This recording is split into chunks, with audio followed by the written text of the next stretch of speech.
আসসালামু আলাইকুম। দিল্লি থেকে আসামে ট্রান্সফার হয়ে আসে ডিআইজি ভারতী। একদিন সে ইনফরমেশন পায় যে একটি অস্ত্র ভর্তি ট্রাক আসছে আসামে। এজন্য সে রাস্তায় চেকপোস্ট বসিয়ে সেই ট্রাকটি আটক করে, কিন্তু সেই ট্রাকের ভেতর থেকে অস্ত্রের পরিবর্তে সে খুঁজে পায় 15টি মেয়ে, যাদেরকে আসাম থেকে দিল্লিতে পাচার করা হচ্ছিল। সে জানতে পারে যে শুধু এটাই নয়, এর আগে আরো একটি ট্রাকে করে আরো 30 জনকে দিল্লি নিয়ে যাওয়া হয়েছে। তাদেরকে চাকরি দেওয়ার কথা বলে দিল্লি নেওয়া হচ্ছিল।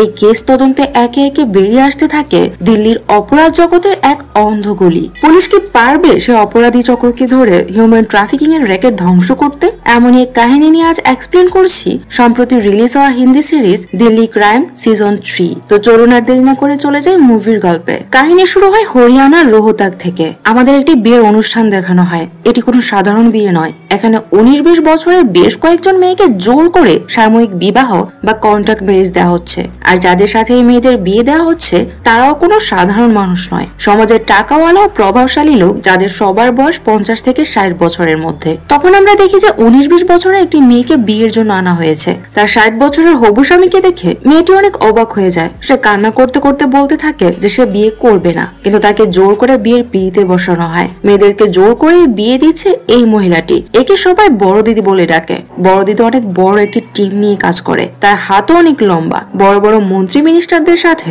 তার দহরম মহরম সম্পর্ক। এই মহিলাটির নাম কুসুম। কুসুমের দায়িত্ব ছিল সব মেয়েদের সামলানো। বড় দিদির পার্টনারের নাম বিজয়। বিজয়ের কাজ ছিল বাইরে সব ঝামেলা সামলানো। সিনটি এখানে কাট হয় আর সিন শিফট হয় আসামে। আমাদের ডিআইজি ভারতী চিত্রভেদী নামের এই পুলিশ অফিসারকে দেখানো হয়। কিছুদিন আগে ভারতী দিল্লি থেকে আসামে ট্রান্সফার হয়েছে। তার কাছে ইনফরমেশন আসে যে অস্ত্র ভর্তি একটি ট্রাক আজ হাইওয়ে দিয়ে আসামে ঢুকবে। এজন্য ভারতী তার টিম নিয়ে হাইওয়ের পাশে চেকপোস্টে অপেক্ষা করতে থাকে। কিছুক্ষণ পর একটি কাভার্ড ভ্যান চেকপোস্টের কাছে আসে। ট্রাকে কয়েকজন লোক ছিল। চেকপোস্টে পুলিশ দেখে হঠাৎ তারা পুলিশের উপর ফায়ার করা শুরু করে। পুলিশও পাল্টা ফায়ার করলে ওই লোকেরা ট্রাক ফেলে পালিয়ে যায়। শুধু ড্রাইভার পুলিশের কাছে এসে সারেন্ডার করে। কাভার্ড ভ্যান খুলে সবাই অবাক হয়ে যায়, কারণ কাভার্ড ভ্যানের ভেতরে ছিল 15 জন মেয়ে, যাদের সবার বয়স 15 থেকে 20 বছর। এদেরকে এক জায়গা থেকে অন্য জায়গায় নিয়ে যাওয়া হচ্ছিল। ড্রাইভারকে জিজ্ঞাসাবাদ করলে ড্রাইভার ভারতীকে বলে যে ম্যাডাম, আমি এই মেয়েদের ব্যাপারে কিছু জানি না। আমার কাজ ছিল শুধু তাদেরকে দিল্লি পৌঁছে দেয়া। এই মেয়েদের সাথে কথা বলে জানা যায় যে তাদেরকে চাকরি দেওয়ার কথা বলে দিল্লি নিয়ে যাওয়া হচ্ছিল। এদের মধ্যে কয়েকজন বেশ শিক্ষিতও ছিল।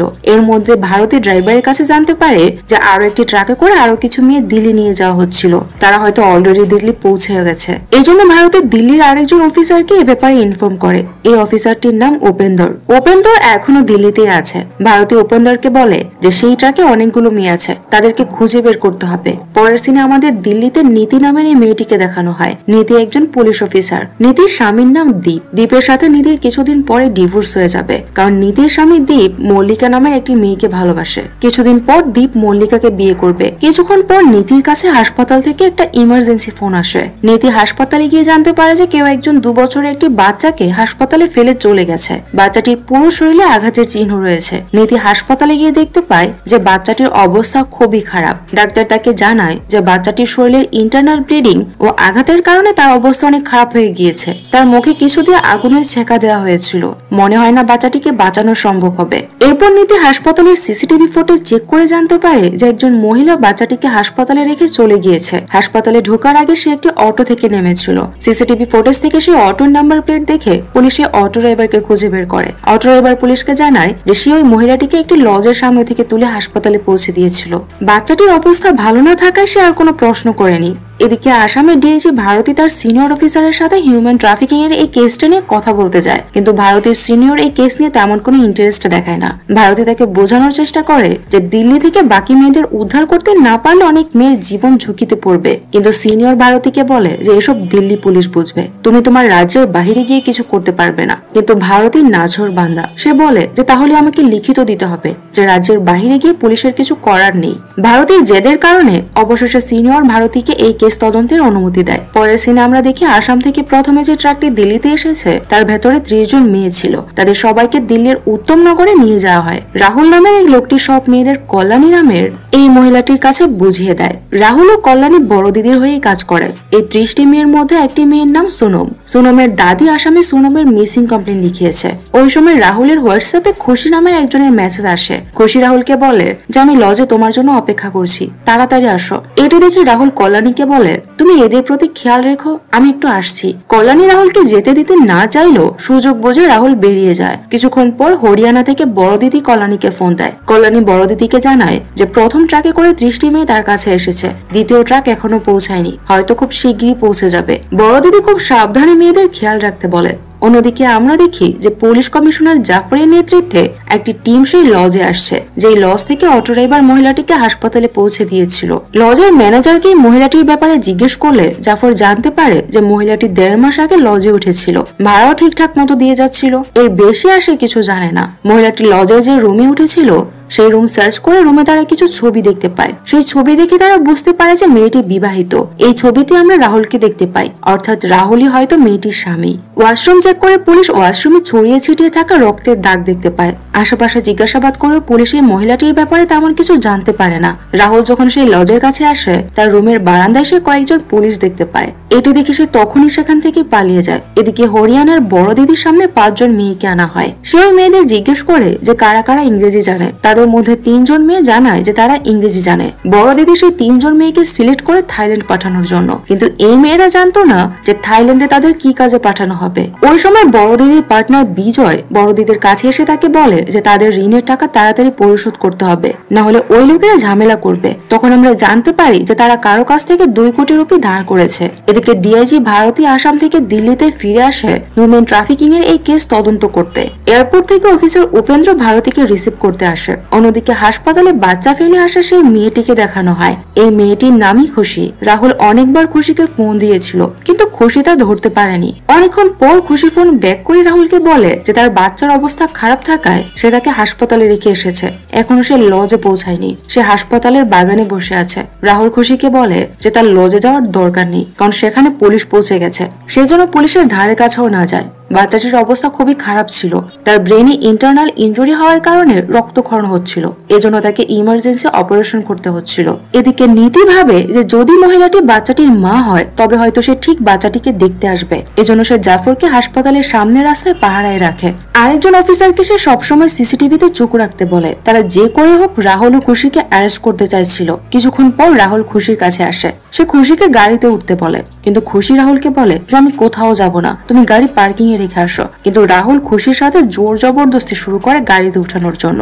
ওই সময় জাফর তাদের দেখে ফেলে। এটা দেখে রাহুল কোনো রকমে খুশিতে গাড়িতে তুলে পালানোর চেষ্টা করে। জাফর রাহুলের গাড়ির পিছু নেয়। অনেকক্ষণ চেজিং এর পর রাহুল জাফরের গাড়িকে ফাঁকি দিতে সক্ষম হয়। আরো কিছু দূর গিয়ে রাহুল খুশিকে গাড়ি থেকে নামতে বলে, কিন্তু খুশি গাড়ি থেকে নামে না। রাহুল তখন দেখে যে জাফরের গাড়ি চলে আসছে, এজন্য সে খুশিকে রেখে নিজে পালিয়ে যায়। জাফর খুশিকে অ্যারেস্ট করে পুলিশ স্টেশনে নিয়ে আসে। অন্যদিকে ভারতী তার কেস ইনভেস্টিগেশন শুরু করে। দিল্লির একটি সিসিটিভি ফুটেজ থেকে ভারতী জানতে পারে যে সেদিন একটি বাসে করে 30 জন মেয়েকে কোথাও নিয়ে যাওয়া হয়েছে। এদের মধ্যে একটি মেয়েকে ভারতী চিনতে পারে, যার মিসিং কমপ্লেন লেখা হয়েছিল আসামে। ভারতী বুঝতে পারে যে তাদেরকে আসাম থেকে দিল্লিতে পাচার করা হয়েছে। যে বাসে করে এই মেয়েদের নিয়ে যাওয়া হচ্ছিল সেই বাসের নাম্বার সিসিটিভিতে দেখা যাচ্ছিল না, কিন্তু সেই বাসে একটি লোগো দেখে পুলিশ এই বাসটির খোঁজ শুরু করে। এদিকে বড় দিদি তার সিলেক্ট করা 3টি মেয়েকে নিয়ে থাইল্যান্ডে আসে। থাইল্যান্ডের জন নামের এই লোকটি 3টি মেয়েকে বড় দিদির কাছ থেকে কিনেছে।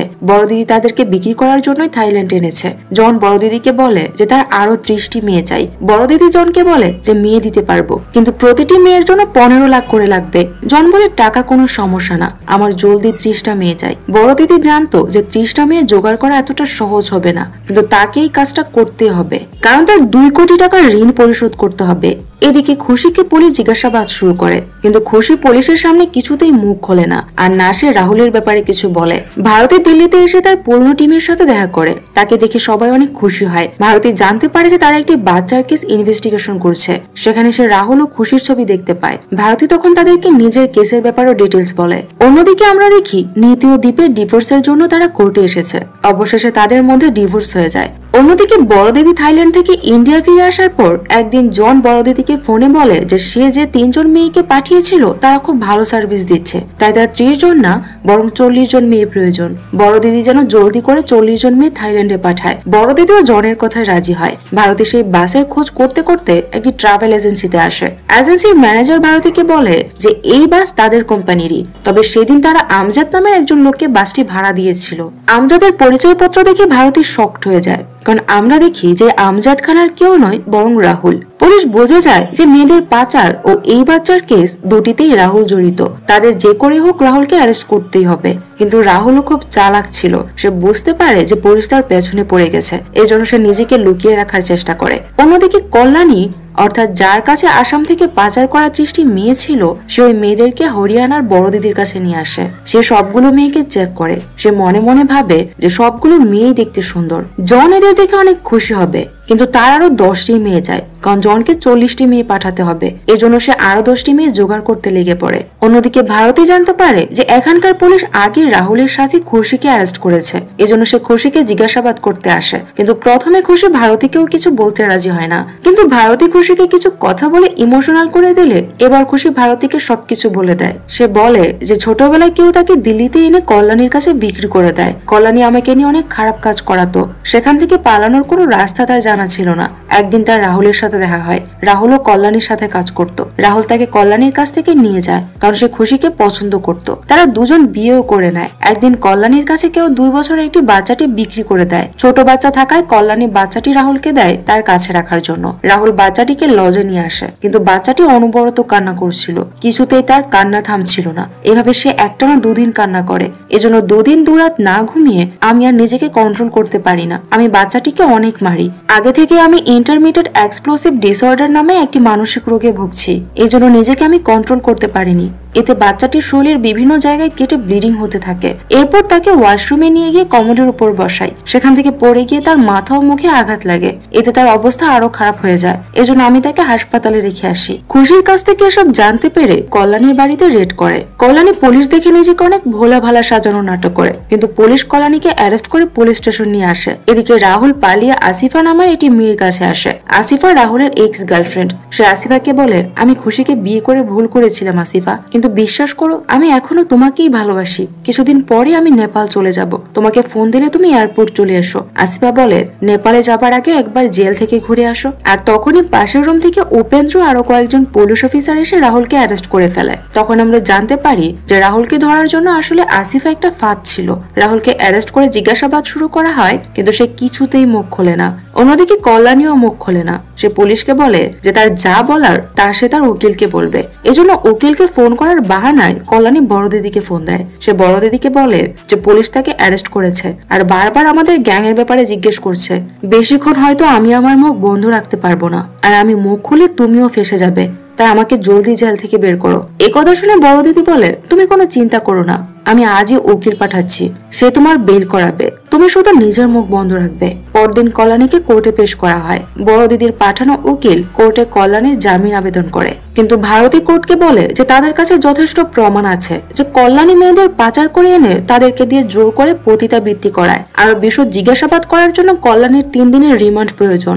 যুক্তিতর্ক শেষে কোর্ট কল্যাণীর জামিন আবেদন বাতিল করে তাকে 3 দিনের রিমান্ডে পাঠায়। কল্যাণীকে জামিন করতে না পারায় কল্যাণী কোর্টেই তার উকিলকে অনেক অপমান করে। কল্যাণীকে আবার পুলিশ স্টেশনে নিয়ে যাওয়ার জন্য কোর্ট থেকে বের করা হলে হঠাৎ একটি বাইকে করে 2 জন লোক এসে কল্যাণীকে গুলি করে চোখের পলকে পালিয়ে যায়। কল্যাণী ভারতের চোখের সামনেই মুহূর্তেই মারা যায়। এরপর ভারতে কোর্টের সিসিটিভি ক্যামেরার ফুটেজে 2 কিলারকে দেখার চেষ্টা করে, কিন্তু তাদের মুখে হেলমেট থাকায় চেনার কোনো উপায়ই ছিল না। তার উপর বাইকের নাম্বার প্লেট পুরোপুরি ঢাকা ছিল। এরপর ভারতী রাহুলের কাছে যায়। সে রাহুলকে বলে যে কোর্ট চত্বরে কেউ কল্যাণীকে গুলি করে খুন করেছে। সে যদি তাদের সাহায্য না করে তবে তার অবস্থাও কল্যাণীর মতোই হবে। আমরা ভালো করেই জানি যে তুমিও কল্যাণীর সাথে জড়িত, আমাদের সাথে মিথ্যা বলার চেষ্টা করো না। রাহুল এবার সবকিছু বলে দিতে রাজি হয়। সে ভারতীকে বলে যে কল্যাণী ও বড় দিদি এসবের সাথে জড়িত। সে শুধু টাকার বিনিময়ে তাদেরকে সাহায্য করত, কিন্তু সে বড় দিদিকে কখনো দেখেনি। দিদি কোথায় থাকে তাও সে জানে না। আর বাকি থাকলো খুশি আর ওই বাচ্চাটির কথা। খুশিকে আমি ভালোবাসতাম আর তাকে ভালোবেসে বিয়ে করেছিলাম। নূর নামের ওই বাচ্চাটিকে আমি কল্যাণীর কাছ থেকে নিয়ে গিয়েছিলাম। বাচ্চাটিকে আমি আমার নিজের বাচ্চার মতোই ভালোবাসতাম। পরের সিনে ভারতী আরেকজন ইনফরমারের সাথে দেখা করতে যায়। লন্ডন ভারতীকে বলে যে এই কেসটি খুবই জটিল হয়ে গিয়েছে। ওই বাইকার 2 জনকেই খুঁজে বের করা খুব কঠিন হবে। সিসিটিভিতে না দেখা যাচ্ছে তাদের চেহারা আর না বাইকের নাম্বার প্লেট আছে। ভারতী লন্ডনকে বলে যে আমি এত কিছু শুনতে চাই না, যে করে হোক আমি ওই 2 শুটারকে চাই। লন্ডন বলে আমি আমার পুরোপুরি চেষ্টা করবো ওই দুজনকে খুঁজে বের করার। এদিকে ভারতী জানতে পারে যে বড় দিদি হরিয়ানাতে থাকে, এই জন্য সে নীতিকে হরিয়ানায় পাঠায় বড় দিদির ব্যাপারে খোঁজ খবর নেওয়ার জন্য। নীতি হরিয়ানায় গিয়ে বড় দিদির ব্যাপারে খোঁজ খবর নেওয়া শুরু করে। তাকে সেখানকার একজন ডিএসপি সাহায্য করে। সে বড় দিদির সাময়িক বিয়ের আয়োজনের ব্যাপারে খোঁজ খবর নিতে থাকে। অন্যদিকে আমরা খুশিকে দেখি তাকে রিহেবে পাঠানো হয়েছে। এরপর নীতির ডিএসপি সিমরানের সাথে দেখা করে। এই সিমরানই নীতিকে বড় দিদির ব্যাপারে খোঁজ খবর নিতে সাহায্য করেছিল। সিমরান নীতিকে বলে যে একজন লোক আছে যে বড় দিদিকে খুব ভালো করে জানে, সে হয়তো আমাদের বড় দিদির ব্যাপারে আরো অনেক ইনফরমেশন দিতে পারবে।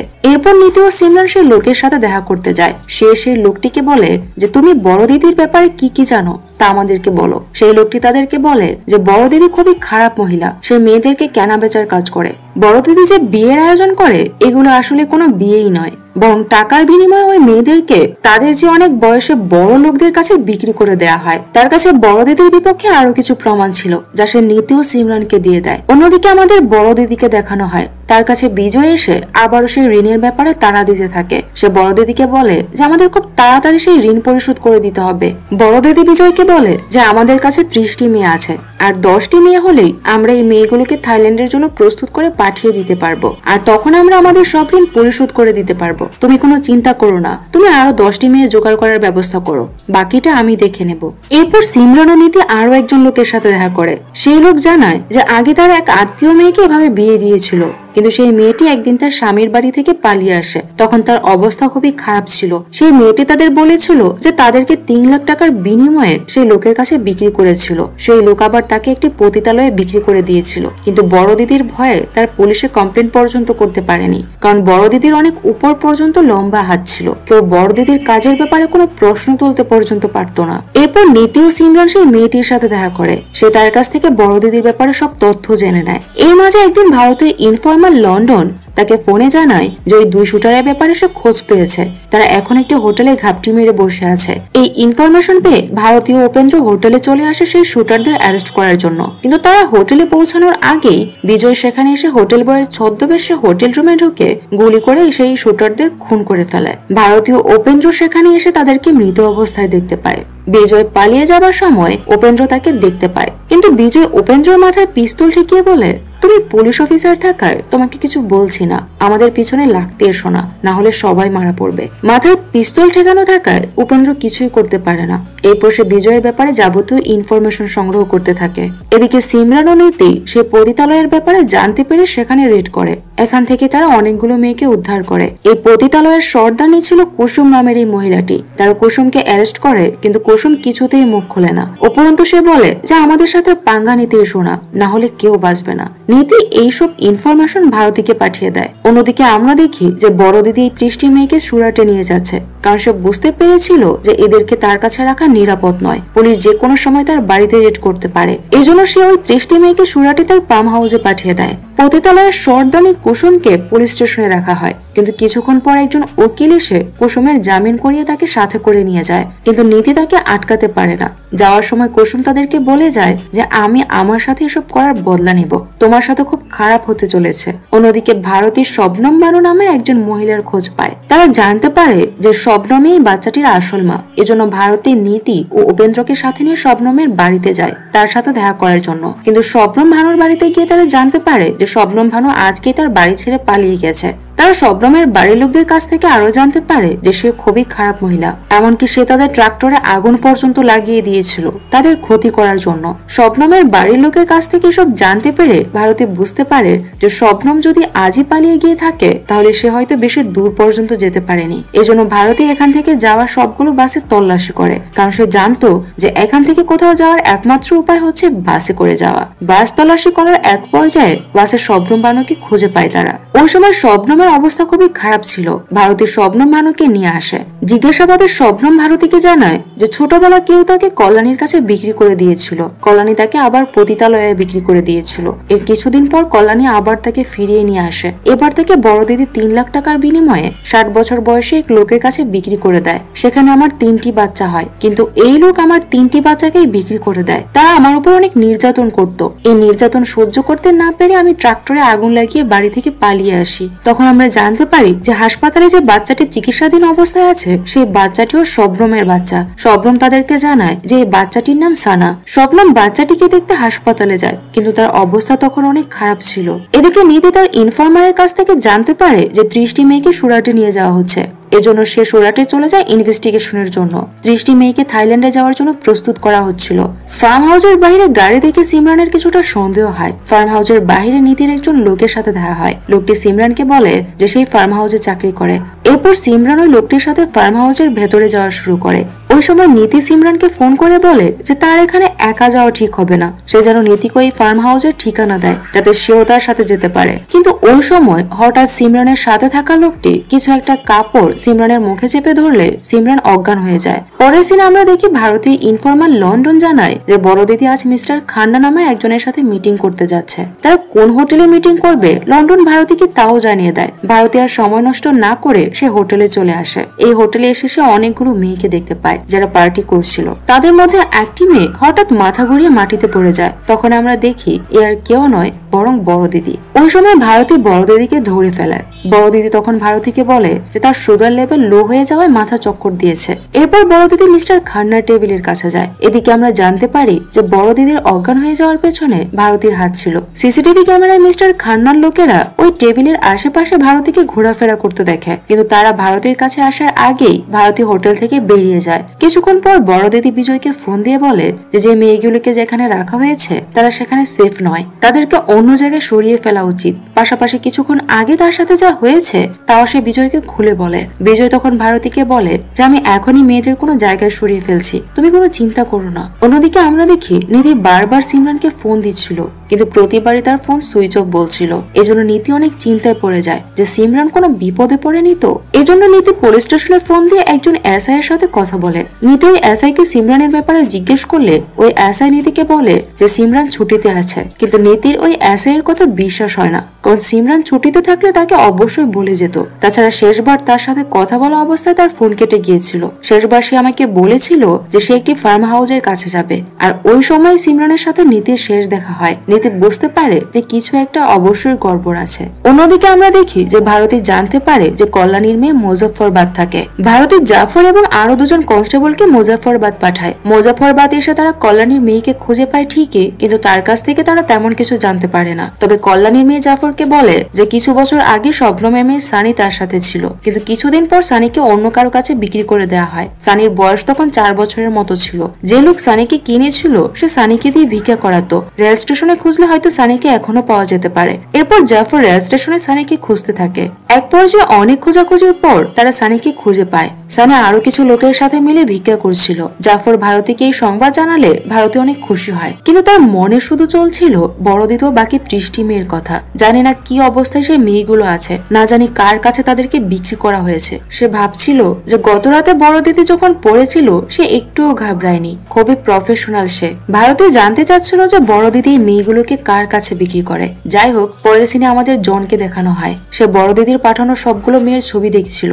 এদের মধ্যে সুনামকে তার অনেক পছন্দ হয়। সে বড় দিদিকে ফোন দিয়ে বলে যে শোনো, সুনাম মেয়েটির সাথে সাথে বাকি মেয়েদেরকেও খুব তাড়াতাড়ি থাইল্যান্ডে পাঠিয়ে দাও। এরপর বড় দিদি এদের সাথে দেখা করার জন্য সুরাটে আসে। সে জনকে সুনামের সাথে ভিডিও কলে কথা বলিয়ে দেয়। প্রথমে বড় দিদি সুনামকে বলে যে তাকে চাকরির জন্য থাইল্যান্ডে পাঠানো হবে, কিন্তু জনের সাথে কথা বলে সুনাম বুঝতে পারে যে তাকে চাকরির জন্য নয় বরং জনের কাছে বিক্রি করে দেওয়া হচ্ছে। কিন্তু সুনামের কাছে এখান থেকে পালিয়ে যাবার আর কোনো রাস্তা ছিল না। সে পুরোপুরি বড় দিদির জালে ফেসে যায়। এদিকে পুলিশ জানতে পারে যে শবনম বানুর বড় ছেলেকে গুগলি নামের একজন লোকের কাছে বিক্রি করা হয়েছে। তারা গুগলির সাথে দেখা করার জন্য তার বাড়িতে যায়। সেখানে গিয়ে তারা শবনমের বড় ছেলেকে খুঁজে পায়। তারা শবনমের ছেলেকে তাদের সাথে যেতে বললে সে তাদেরকে জানায় যে আমার পরিবারের লোকেরা তো আমাকে বিক্রি করে দিয়েছে, এখন এই গুগলি আমার কাছে আমার বাবার মতো, আমি আমার পরিবারের কাছে ফিরতে চাই না। পুলিশ তখন তাকে বলে যে তোমার মা তোমার জন্য অপেক্ষা করছে, তোমাকে তার কাছে যেতেই হবে। এরপর পুলিশ শবনমের বড় ছেলেকে শবনমের কাছে নিয়ে আসে। এতে শবনম অনেক খুশি হয়, কারণ পুলিশ না থাকলে তার বাচ্চাদেরকে খুঁজে পাওয়া হয়তো তার সম্ভব হতো না। অন্যদিকে বড় দিদি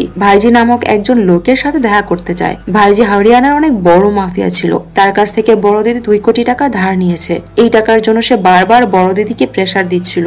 বড় দিদি ভাইজির সাথে দেখা করে তাকে বলে যে টাকা ফেরত দেওয়ার জন্য তাকে আরো কিছুদিন সময় দিতে হবে। এটি শুনে ভাইজি অনেক রেগে যায়। সে বলে যে তার টাকা আজই তাকে এখনই দিতে হবে। এটি শুনে বড় দিদি তার পিস্তল বের করে ভাইজিকে গুলি করে মেরে ফেলে। বিজয় তখন ভাইজির বাকি লোকদের মেরে সেখান থেকে চলে আসে। অন্যদিকে নীতি সিমরানের ব্যাপারে খোঁজ নেওয়ার জন্য আবার সিমরানের পুলিশ স্টেশনে আসে। সে এখানকার পুলিশ অফিসারদের সাথে অনেক রাগারাগি করে, কারণ এখানকার একজন এসআই নিখোঁজ, কিন্তু তাও তারা কোনো ইনভেস্টিগেশন করেনি। কিন্তু এখানকার অফিসাররা নীতিকে বলে যে তারা ভেবেছিল সিমরান হয়তো ছুটিতে আছে। এরপর সিমরানের ব্যাপারে ইনভেস্টিগেশন শুরু করে। সিমরানের বাড়িতে ইনভেস্টিগেশন করে সে কিছু ছবি খুঁজে পায়। এই ছবিগুলো দেখে নীতি অনুমান করতে পারে যে সিমরান সর্বশেষ কোথায় গিয়েছিল। পরের সিনে আমরা দেখি যে বিজয় বড় দিদির সাথে অনেক রাগারাগি করছে, কারণ ভাইজিকে মারা তার মোটেই উচিত হয়নি। এমনিতেই আগে থেকে তাদের পিছনে পুলিশ পড়ে আছে। এত রাগ থাকলে তারা ব্যবসা করতে পারবে না। পুলিশ যদি সুরাট পর্যন্ত পৌঁছে যায় তাহলে তাদের কি অবস্থা হবে তা কি বড় দিদি একবার ভেবে দেখেছো? বড় দিদি বিজয়কে বলে যে পুলিশ সর্বোচ্চ আমাদেরকে হরিয়ানা পর্যন্ত খুঁজবে। আমরা এই মেয়েদেরকে সুরাটে রেখেছি তা পুলিশ কল্পনাতেও ভাববে না। কিন্তু বড় দিদির ভাবনা মোটেও সঠিক ছিল না। সুরাটে ভাইজি নামক এক সন্ত্রাসীর খুনের কথা জানতে পেরে ভারতী তখনই সুরাটে চলে যায়। সেখানে ইনভেস্টিগেশন করে ভারতী বুঝতে পারে যে বড় দিদি ও বিজয় এখন সুরাটেই আছে। অন্যদিকে নীতি তার টিম নিয়ে সেখানে পৌঁছায় যেখানে সিমরান সর্বশেষ গিয়েছিল। এই বাড়িতে তল্লাশি করে তারা বিজয়ের অনেকগুলো লোককে অ্যারেস্ট করে। তাদের মধ্যে একজনের মোবাইল নিয়ে নীতি বিজয়কে ফোন দেয়। বিজয় ফোন রিসিভ করলো, নীতি কথা বলে না, যাতে তারা বিজয়ের লোকেশন ট্রেস করতে পারে। বিজয়ের লোকেশন ট্রেস হলে নীতি ভারতীকে জানিয়ে দেয়। ভারতী তার পুরো টিম রেডি করে বিজয়ের লোকেশনে যাওয়ার জন্য, কারণ সে জানতো যে বিজয়ের সাথে সাথে সেখানে বড় দিদিকেও পাওয়া যাবে। এদিকে বিজয়ের মনেও সন্দেহ হয়। সে বুঝতে পারে যে তাকে হয়তো ট্রেস করা হচ্ছে। পুলিশ হয়তো খুব শীঘ্রই তার কাছে পৌঁছে যাবে। এজন্য সে সিদ্ধান্ত নেয় যে মেয়েগুলোকে এখান থেকে সে অন্য কোথাও নিয়ে যাবে। কিছুক্ষণ পর পুলিশ ফার্ম হাউসে অভিযান শুরু করে। বিজয়ের লোকেদের সাথে পুলিশের অনেক ফায়ারিং হয়। এক পর্যায়ে বিজয়ের পায়ে গুলি লাগে, কিন্তু বিজয় কোনো মতে পুলিশের চোখ ফাঁকি দিয়ে পালিয়ে যেতে পারে। পুলিশ ফার্ম হাউসের ভেতরে ঢুকে দেখে যে ফার্ম হাউসের ভেতরে কেউ নেই, অর্থাৎ বড় দিদি ও কুসুম মিলে আগে থেকেই দৃষ্টি মেয়েকে ফার্ম হাউস থেকে অন্য কোথাও সরিয়ে দিয়েছে। বড় দিদি বিজয়ের সাথে যোগাযোগ করার চেষ্টা করে, কিন্তু বিজয়ের ফোন পুলিশের হাতে থাকায় সে কোনো যোগাযোগ করতে পারে না। এদিকে আবার আমাদের হাসপাতালের সিন দেখানো হয়। শবনমের বাচ্চার অবস্থা অনেক খারাপ ছিল। তাকে ইমার্জেন্সি লাইফ সাপোর্টে রাখা হয়েছিল। শবনম শেষবারের মতো তার মেয়েকে দেখার চেষ্টা করে। ভারতীকে একথা জানানো হলে ভারতী দ্রুত হাসপাতালে আসে, কিন্তু ডাক্তার ভারতীকে জানায় যে তারা অনেক চেষ্টা করেও বাচ্চাটিকে বাঁচাতে পারেনি। এইসব শুনে সবাই অনেক কষ্ট পায়, তবে সবচেয়ে বেশি কষ্ট পায় নীতি, কারণ সে শুরু থেকে বাচ্চাটার জন্য অনেক কিছু করেছে। বাচ্চাটাও বাঁচার জন্য অনেক লড়াই করেছে, কিন্তু মৃত্যুর সাথে লড়াই করে বাচ্চাটি পেরে ওঠেনি। শবনম তখন ভারতীকে বলে, আমি শেষবারের মতো আমার মেয়েকে দেখতে পারিনি, আর আমার মেয়েও জানতো না যে তার মা বাইরে তার জন্য অপেক্ষা করছে। পরের সিনে আমরা দেখি বড় দিদি এই মেয়েদেরকে সুরাট থেকে মহারাষ্ট্রে নিয়ে এসেছে। সে ওই মেয়েদেরকে একটি কন্টেনার ডিপোতে রেখেছে, আর সে সবাইকে বলে যে থাইল্যান্ডে যাওয়ার জন্য রেডি হতে। খুব শীঘ্রই তাদেরকে থাইল্যান্ডে পাঠানো হবে। বড় দিদি সবাইকে বলছিল যে সে সবাইকে থাইল্যান্ডে চাকরির জন্য পাঠাবে, কিন্তু এই মেয়েদের চাকরি দেওয়ার তার কোনো উদ্দেশ্যই ছিল না। তার উদ্দেশ্য তো ছিল এই মেয়েদেরকে বিক্রি করে দেয়া। অন্যদিকে বিজয় কোনো রকমের পুলিশের হাত থেকে বেঁচে যায়। বড় দিদির বিজয়ের সাথে যোগাযোগ করার জন্য তাকে ফোন দেয়, কিন্তু বিজয়ের ফোন তো পুলিশ ট্রেস করছিল। বিজয়ের ফোনে বড় দিদির ফোন থেকে কল আসায় একসময় পুলিশ বড় দিদির লোকেশন ট্রেস করে ফেলে। সাইবার সেল থেকে ভারতীকে জানানো হয় যে বড় দিদির লোকেশন মহারাষ্ট্রের একটি কন্টেনার ডিপোতে। এই জন্য ভারতীর সেই উদ্দেশ্যে দ্রুত বেরিয়ে যায়। এদিকে সকাল হতেই বড় দিদি সব মেয়েদেরকে তাড়া দিতে থাকে দ্রুত রেডি হওয়ার জন্য, কারণ আজ তাদেরকে থাইল্যান্ড পাঠানো হবে। এই জন্য প্রথমে বড় দিদি সবাইকে একটি ট্যাবলেট খাইয়ে দেয়, কিন্তু সোনম ট্যাবলেট খেতে মানা করে দেয়। এই জন্য কুসুম তাকে টর্চার করে যাতে সেও ট্যাবলেট খেয়ে নেয়, কিন্তু সোনম ট্যাবলেট খাওয়ার ভান করে, কিন্তু সে ট্যাবলেট তার নিচে লুকিয়ে রাখে। এই ট্যাবলেট খাওয়ার পর সব মেয়েরা অজ্ঞান হয়ে যায়। ট্যাবলেট না খাওয়া একমাত্র সোনামই সুস্থ ছিল। এই সুযোগে সোনম সেখান থেকে পালিয়ে যায়। বড় দিদির লোকেরা যখন জানতে পারে যে সোনম পালিয়ে গেছে, তারা সোনমের পেছনে পড়ে যায়, কিন্তু সোনম সবার চোখ ফাঁকি দিয়ে সেখান থেকে পালিয়ে যেতে সক্ষম হয়। বড় দিদিকে যে করে হোক 30টি মেয়ে থাইল্যান্ড পাঠাতে হবে, কিন্তু সোনম পালিয়ে যাওয়ায় এখন 29টি মেয়ে আছে। এজন্য বড় দিদি কুসুমকে ট্যাবলেট খাইয়ে অজ্ঞান করে সে মেয়েদের সাথে পাঠিয়ে দেওয়ার সিদ্ধান্ত নেয়, কারণ কুসুম মোটেও তেমন কাজের না। এরপর সে সবগুলো মেয়েকে একটি কন্টেনারে বন্দি করে রাখে, আর সে জনকে মেসেজ পাঠিয়ে দেয় যে তার পার্সেল রেডি, খুব শীঘ্রই তা থাইল্যান্ডে পৌঁছে যাবে। অন্যদিকে ভারতী তার টিম নিয়ে এসে কন্টেনার ডিপোতে এসে সবগুলো কন্টেনার চেক করতে থাকে। তার বিশ্বাস ছিল যে এখানে সে বড় দিদি ও সে 30টি মেয়েকে খুঁজে পাবে। এদিকে বিজয় বড় দিদির খোঁজে কন্টেনারের কাছে আসে। সে জানতো যে পুলিশ পুরো জায়গাটা ঘিরে রেখেছে। পুলিশ কন্টেনারের মেয়েদেরকে খুঁজতে খুঁজতে একসময় সুনমকে খুঁজে পায়। বড় দিদির কাছ থেকে পালিয়ে এসে সে একটি ডিপের ভেতরে লুকিয়েছিল। সে ভারতীকে বলে যে সব মেয়েদেরকে একটি কন্টেনারে লুকিয়ে রাখা হয়েছে। ভারতী সুনমকে সেই কন্টেনারের নাম্বার এবং রং জিজ্ঞেস করে। সুনম ভারতীকে সেই কন্টেনারের নাম্বারের সাথে রঙও বলে দেয়। সে বলে যে সেটি সবুজ রঙের কন্টেনার ছিল। সবাই মিলে তখন সেই সবুজ রঙের কন্টেনারটি খোঁজা শুরু করে। এদিকে বড় দিদি জেনে যায় যে পুলিশ তাদেরকে ঘিরে ফেলেছে। এই জন্য সে কন্টেনার ছেড়ে পালিয়ে যায়। একসময় পুলিশ সেই কন্টেনারটি খুঁজে পায়। সে কন্টেনারটি খুলে তারা 30টি মেয়েকে অজ্ঞান অবস্থায় দেখতে পায়। এই মেয়েদের সাথে কুসুমকে দেখে নীতি অনেক অবাক হয়ে যায়, কারণ সে তো বড় দিদির সাথে মিলেছিল। ভারতী তখন খুঁজতে খুঁজতে একসময় বড় দিদিকেও খুঁজে পেয়ে যায়। ভারতী বড় দিদিকে তার গান পয়েন্টে নিয়ে নেয়। ওই সময় বিজয় পেছন থেকে এসে ভারতীকে গুলি করার চেষ্টা করে, কিন্তু পেছন থেকে উপেন্দ্র বিজয়কে গুলি করে মেরে ফেলে। এরপর ভারতীও বড় দিদিকে গুলি করে মেরে ফেলে। মুভি শেষে রাহুল ও খুশিকে কোর্টে পেশ করা হয়। হিউম্যান ট্রাফিকিং এর দায়ে রাহুলের 10 বছরের জেল হয়, কিন্তু খুশি অপ্রাপ্তবয়স্ক থাকায় এবং ভারতীর সুপারিশে কোর্ট খুশিকে ক্ষমা করে দেয়। কারণ ভারতী কোর্টকে বলেছিল যে খুশি বাচ্চাটিকে বাঁচানোর জন্য যথেষ্ট চেষ্টা করেছিল, কিন্তু খুশিও যেহেতু অপ্রাপ্তবয়স্ক ছিল তাই সে বাচ্চাকে সামলাতে পারেনি। আর এই সিনের মধ্য দিয়ে সিরিজটি শেষ হয়ে যায়। তো সিরিজটি আপনাদের কাছে কেমন লেগেছে তা কমেন্টে জানাতে ভুলবেন না। সবাই ভালো থাকবেন, আমাদের সাথেই থাকবেন। আল্লাহ হাফেজ।